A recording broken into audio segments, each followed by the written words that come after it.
ಎಲ್ಲರಿಗೂ ನಮಸ್ಕಾರ. ಇದೀಗ ನಾವು ಈ 2026ನೇ ಇಸ್ವಿಯಲ್ಲಿ ಒಂದು ಹೊಸ ಹೆಜ್ಜೆಯನ್ನು ಇಡುವ ಪ್ರಯತ್ನವನ್ನು ಮಾಡ್ತಾಯಿದ್ದೀವಿ. ವೀಕ್ಷಕರೇ, ಎಲ್ಲ ಸಾಹಿತಿಗಳು ಹಿರಿಯರು ಬೇಕಾದಷ್ಟು ಜನ ನಮ್ಮ ನಾಡಿನಲ್ಲಿದ್ದಾರೆ. ಅದರಲ್ಲೂ ನಮ್ಮ ಮೈಸೂರು ನಗರ ಅದಕ್ಕೆ ತುಂಬ ಹೆಸರಾಂತ ಪ್ರದೇಶ. ಇಲ್ಲಿ ಬೇಕಾದಷ್ಟು ಜನ ಹಿರಿಯ ಸಾಹಿತಿಗಳಿದ್ದಾರೆ.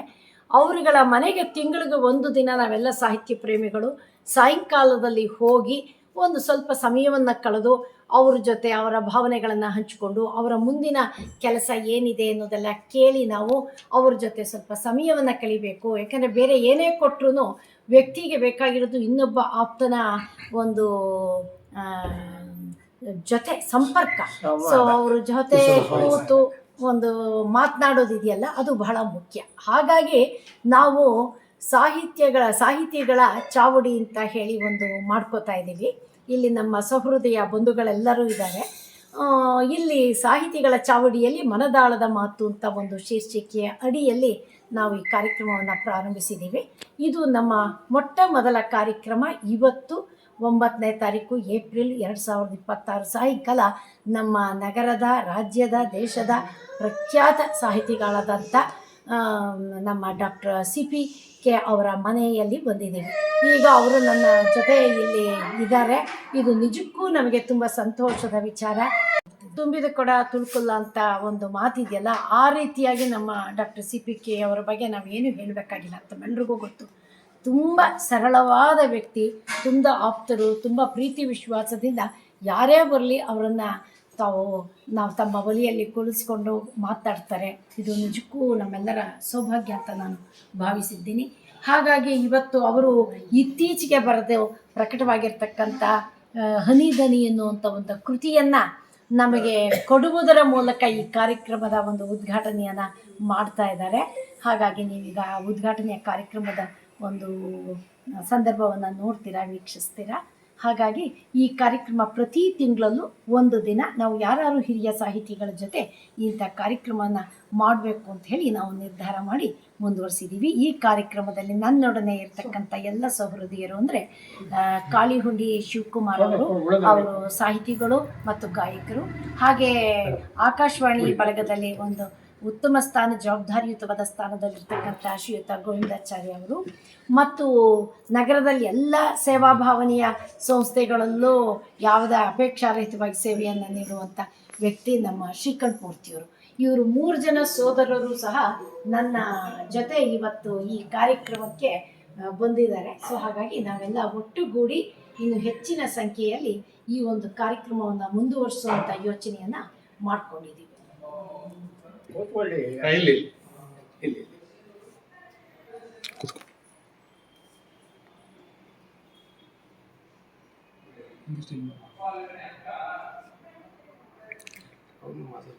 ನಮ್ಮ ಕೃತಿಗಳು ಆಂಗ್ಲ ಭಾಷೆಗೆ ಆಗಿಲ್ಲ ಅನ್ನೋದೊಂದು ವ್ಯಕ್ತಪಡಿಸಿದ್ರೆ, ಯಾರಾದರೂ ಮುಂದೆ ಬಂದರೆ ತಮ್ಮ ಕೃತಿಗಳು ಆಂಗ್ಲ ಭಾಷೆಗೆ ಆಗುವುದಾದರೆ ಯಾವ ತಮ್ಮ ಕೃತಿಯನ್ನು ಪ್ರಪ್ರಥಮವಾಗಿ ಆಂಗ್ಲ ಭಾಷೆಗೆ ಮಾಡಿಸ್ಬೇಕು ಅನ್ನೋ ಆಸೆ ತಮ್ಮಲ್ಲಿದೆ ಅಂತ ತಿಳ್ಕೊಂಡಿಲ್ಲ?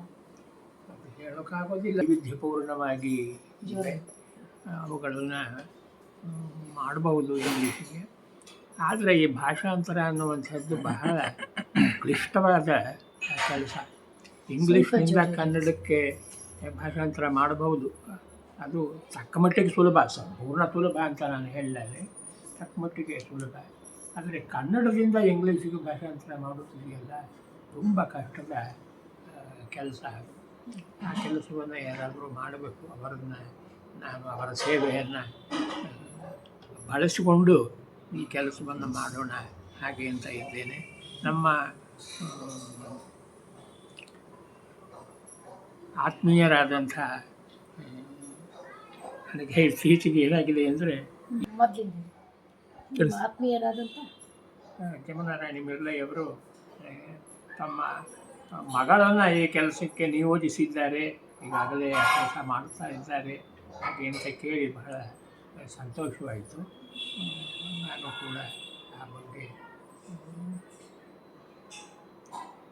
ತುಂಬ ಸಂತೋಷವಾಗಿ ಒಪ್ಪಿದ್ದೇನೆ. ಈ ಕೆಲಸವನ್ನು ಅವರು ಅದನ್ನು ಮಾಡ್ತಾರೆ ಅಂತ ಭಾವಿಸಿದ್ದೇನೆ. ಅದೇ ಈ ಹೊತ್ತು ನಾನು ಈ ಹನಿದನಿ ಅನ್ನುವಂಥ ಒಂದು ಕವನ ಸಂಕಲನವನ್ನು ಹನಿಗಮನ ಸಂಕಲನವನ್ನು ಬಿಡುಗಡೆ ಮಾಡಿ ಈ ತನ್ಮೂಲಕ ಈ ಕಾರ್ಯಕ್ರಮವನ್ನು ಉದ್ಘಾಟಿಸಿದ್ದೇನೆ. ಇದರಿಂದ ಮುಂದೆ ತುಂಬ ಪ್ರಯೋಜನವಾಗ್ತದೆ, ನನಗೂ ಸಂತೋಷವಾಗ್ತದೆ, ಬೇರೆಯವರಿಗೂ ಸಂತೋಷವಾಗ್ತದೆ ಎಂಬುದಾಗಿ ನಾನು ಭಾವಿಸಿದ್ದೇನೆ. ಇದು ಒಂದು ರೀತಿಯಲ್ಲಿ ಅನಿರೀಕ್ಷಿತವಾದ ಕಾರ್ಯಕ್ರಮ. ಅನಿರೀಕ್ಷಿತವಾದರೂ ಆತ್ಮೀಯವಾದಂಥ ಒಂದು ಕಾರ್ಯಕ್ರಮ. ಇದನ್ನು ಇವತ್ತು ಪ್ರಾರಂಭ ಮಾಡಿದ್ದಾರೆ. ಇದು ಮುಂದಕ್ಕೆ ನಿರಂತರವಾಗಿ ಬೆಳೀತಾ ಹೋಗಲಿ. ಹನಿ ಧನಿ ಎರಡೂ ಬೇಕು ನಮ್ಮ ಬದುಕಿನಲ್ಲಿ.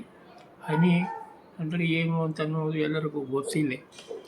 ಧನಿ ಅನ್ನುವಂಥದ್ದು ಅದು ಸಂಸ್ಕೃತದಲ್ಲಿ ಧ್ವನಿ ಆಗ್ತದೆ, ಕನ್ನಡದಲ್ಲಿ ಧ್ವನಿ ಅಂತ ಅದನ್ನು ಮಾಡಿಕೊಳ್ಳಬಹುದು.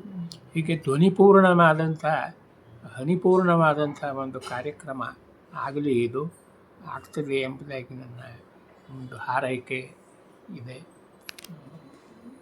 ಒಂದು ಪುಸ್ತಕಕ್ಕೆ ಹಿಂದೆ ಮುನ್ನುಡಿ ಬರೆದಿದ್ದೆ, ಅದು ಇಂಗ್ಲೀಷ್ಗೆ ಅನುವಾದ ಆಗ್ತಾ ಇದೆ ಅಂತ ಕೇಳಿದ್ದೇನೆ. ಸಂತೋಷದ ವಿಷಯ ಅದು.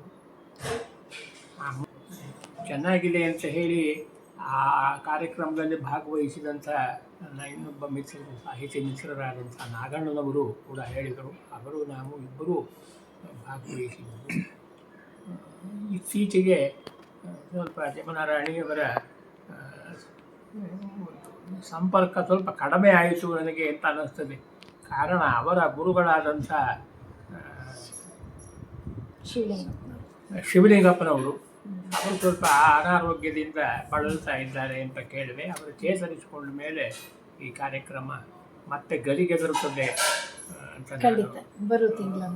ಭಾವಿಸಿದ್ದೇನೆ.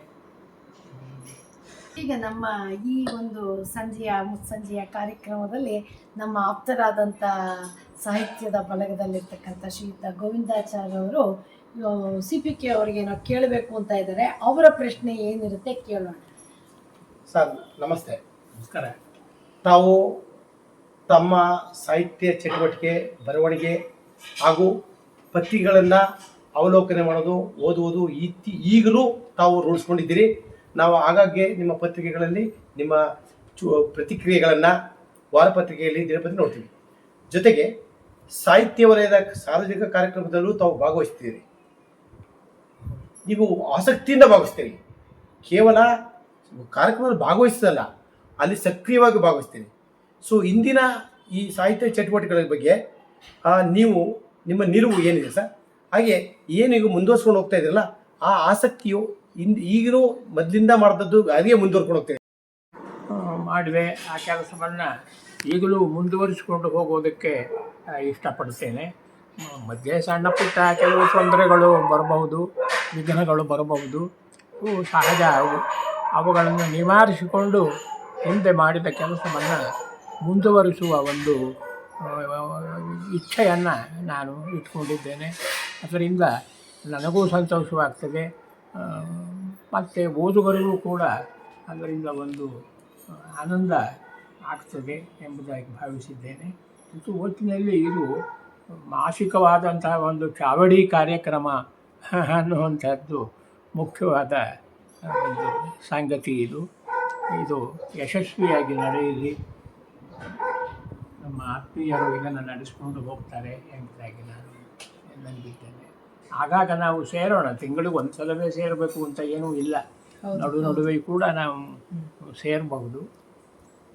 ಅಂತೂ ಇದು ಒಂದು ಒಳ್ಳೆಯ ಕಾರ್ಯಕ್ರಮದ ಉದ್ಘಾಟನೆ ಆಗಿದೆ ಇವತ್ತು.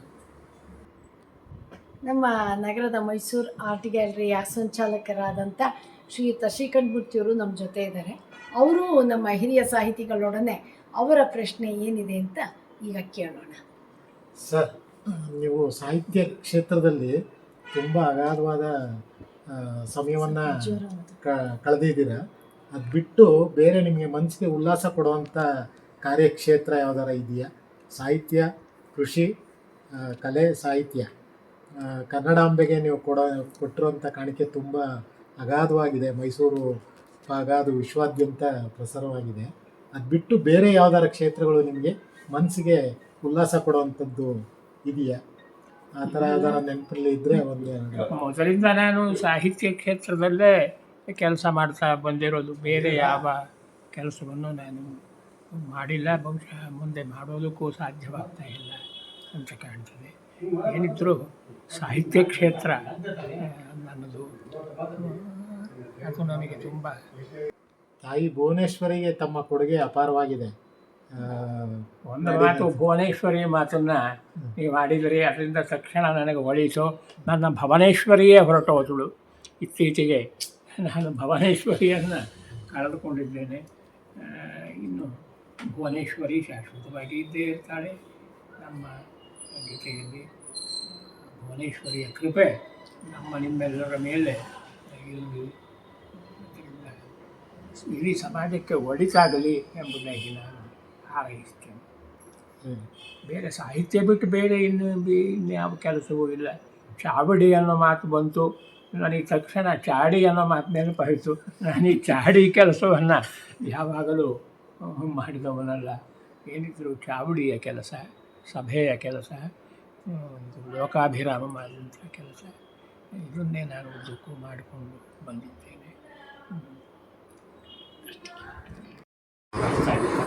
ಇದೀಗ ಈ ಕಾರ್ಯಕ್ರಮದ ಉದ್ಘಾಟನೆಯನ್ನು ಮಾಡಿದಂಥ ಖ್ಯಾತ ಸಾಹಿತಿಗಳಾದಂಥ ಡಾಕ್ಟರ್ CPK ಅವರು ಉದ್ಘಾಟನೆ ಮಾಡಿದ ಈ ಕಾರ್ಯಕ್ರಮದ ಬಗ್ಗೆ ಅವರ ಅನಿಸಿಕೆಗಳನ್ನು ತಿಳಿಸ್ಕೊಡ್ಬೇಕು ಅಂತ ಹೇಳಿ ನಾನು ಕೇಳ್ಕೊಳ್ತಾ ಇದ್ದೀನಿ. ಆತ್ಮೀಯ ಸಾಹಿತ್ಯಕ ಬಂಧುಗಳೇ, ಇವತ್ತು ನಮ್ಮ ಮನೆಯಲ್ಲಿ ಒಂದು ವಿಶೇಷವಾದಂಥ ವಾಂಗ್ಮಯ ಕಾರ್ಯಕ್ರಮ ಉದ್ಘಾಟನೆ ಆಗ್ತಾ ಇದೆ. ನಾನು ಇದನ್ನು ಬಹಳ ಸಂತೋಷದಿಂದ ಉದ್ಘಾಟಿಸಿದ್ದೇನೆ. ತಿಂಗಳಿಗೊಮ್ಮೆ ಈ ಕಾರ್ಯಕ್ರಮ ನಡೀಬೇಕು ಅನ್ನುವುದು ನಮ್ಮ ಈ ಆತ್ಮೀಯರ ಅಪೇಕ್ಷೆ. ಅದರಲ್ಲೂ ಈ ವಯಸ್ಸಾದವರ ಜೊತೆಯಲ್ಲಿ ಈ ಕಾರ್ಯಕ್ರಮ ನಡೀತಕ್ಕದ್ದು, ಅವರೊಡನೆ ಸಂವಾದ ಸಹಿತ ನಡೀತಕ್ಕದ್ದು ಬಹಳ ಅರ್ಥವತ್ತಾಗಿವೆ ಎಂಬುದಾಗಿ ನಾನು ಭಾವಿಸಿದ್ದೇನೆ. ನಮ್ಮ ಹಿರಿಯ ಕವಿಗಳಾದ ಪೂತಿ ನರಸಿಂಹಾಚಾರ್ಯರು ಒಂದು ಸಲ ನನಗೆ ಹೇಳಿದ ಮಾತು ನೆನಪಿದೆ. ವಯಸ್ಸಾದ ಮೇಲೆ ನಮಗೆ ಹೊಗಳಿಸಿಕೊಳ್ಳಬೇಕು ಅನ್ನೋ ಆಸೆ ಹೆಚ್ಚುತ್ತದೆ ಹಾಗೆ ಅಂತ. ಹಾಗೆ ನಾನು ಕೂಡ ಈ ವಯಸ್ಸಿನಲ್ಲಿ ನಿಮ್ಮೊಡನೆ ಈ ಚಾವಡಿಯಲ್ಲಿ ಭಾಗವಹಿಸಿ ನನ್ನ ಮನದಾಳದ ಮಾತುಗಳನ್ನು ಹೇಳುವುದಕ್ಕೆ, ಹೇಳಿಕೊಳ್ಳುವುದಕ್ಕೆ ಇಷ್ಟಪಡುತ್ತೇನೆ. ಅದು ಏನು ಮಾತುಗಳು ಅಂತ ಅನ್ನೋದು ಈಗಲೇ ನಾವು ತೀರ್ಮಾನ ಮಾಡೋ ಹಾಗಿಲ್ಲ. ಆಮೇಲೆ ಕ್ರಮೇಣ ಆ ಮಾತುಗಳು ಹೊರಬರ್ತವೆ, ಮನದ ಆಳದಿಂದ ಹೊರಬರ್ತವೆ. ಇಂಥ ಒಂದು ಸದವಕಾಶವನ್ನು ನಮ್ಮ ಆತ್ಮೀಯರು ಕಲ್ಪಿಸಿಕೊಟ್ಟದ್ದು ನನಗೆ ತುಂಬ ಸಂತೋಷವನ್ನು ಉಂಟು ಮಾಡಿದೆ. ಅದರಲ್ಲೂ ಈ ಕಾಲದಲ್ಲಿ ಈ ರೀತಿಯ ಕಾರ್ಯಕ್ರಮಗಳು ಹೆಚ್ಚಾಗಿ ನಡೆಯೋದಿಲ್ಲ. ಹಿಂದೆ ನಡೀತಾ ಇದ್ದವು. ಚಾವಡಿ ಅನ್ನೋ ಮಾತೇ ಹೇಳ್ತದೆ. ಚಾವಡಿ, ಲೋಕಾಭಿರಾಮ ಅನ್ನೋ ಮಾತನ್ನು ನಾವು ಬಳಸಬಹುದು. ಆ ಒಂದು ದಿಕ್ಕಿನಲ್ಲಿ ಇವತ್ತು ನಾನು ಈ ಕಾರ್ಯಕ್ರಮವನ್ನು ಬಹಳ ಸಂತೋಷದಿಂದ ಉದ್ಘಾಟಿಸಿದ್ದೇನೆ. ಪ್ರತಿ ತಿಂಗಳು ಇದರ ಪ್ರಗತಿಯನ್ನು ನಾನು ತಿಳಿದುಕೊಳ್ಳೋದಕ್ಕೆ ಇಷ್ಟಪಡುತ್ತೇನೆ. ಏನು ಹೇಳಬೇಕು ಅನ್ನುವುದು ಆಯಾ ತಿಂಗಳು ಹೊಳೆಯುತ್ತದೆ ಮತ್ತು ಬೆಳೆಯುತ್ತಾ ಹೋಗ್ತದೆ. ಹೊಳೆಯುವುದು, ಬೆಳೆಯುವುದು ಎರಡೂ ಬಹಳ ಮುಖ್ಯ. ಈ ದೃಷ್ಟಿಯಿಂದ ಈ ಉದ್ಘಾಟನಾ ಕಾರ್ಯಕ್ರಮವನ್ನು ನಾನು ಮಾಡಿದ್ದೇನೆ. ನನ್ನಿಂದ ಉದ್ಘಾಟನೆ ಮಾಡಿಸಿದ್ದಾರೆ. ನನ್ನ ಈ ಮಿತ್ರನಿಗೆ ನನ್ನ ಹಾರ್ದಿಕವಾದಂಥ ಧನ್ಯವಾದಗಳನ್ನು ಅರ್ಪಿಸ್ತೇನೆ. ಮತ್ತು ಈಗ ಸದ್ಯಕ್ಕೆ ಹೇಳುವಂಥದ್ದು ಏನೂ ಇಲ್ಲ. ನಾವು ಮುಂದುವರೆದ ಹಾಗೆ ಇದು ಬೆಳೀತಾ ಹೋಗ್ತದೆ. ತಮ್ಮ ಮುಂದೆ ಈಗ ನನಗೆ ಉದ್ಘಾಟನೆಯಲ್ಲಿ ಈ ಹನಿ ದನಿ ಅನ್ನೋ ಪುಸ್ತಕವನ್ನು ಕೊಟ್ಟಿದ್ದೀರಾ ಸರ್. ಹೌದು. ತುಂಬ ಚೆನ್ನಾಗಿದೆ. ಇದು ಒಂದು 2 ಪೇಜ್ಗಳನ್ನು ಪುಟಗಳಲ್ಲಿ ನಾನು ನೋಡಿದೆ. ಮುಂದೆ ಮತ್ತೆ ಇನ್ಯಾವ ಕೃತಿಯನ್ನು ಬರೆಯುವ ಆಲೋಚನೆಯಲ್ಲಿ ತಾವಿದ್ದೀರಾ ಅಂತ ತಿಳ್ಕೊಬೋದಾ?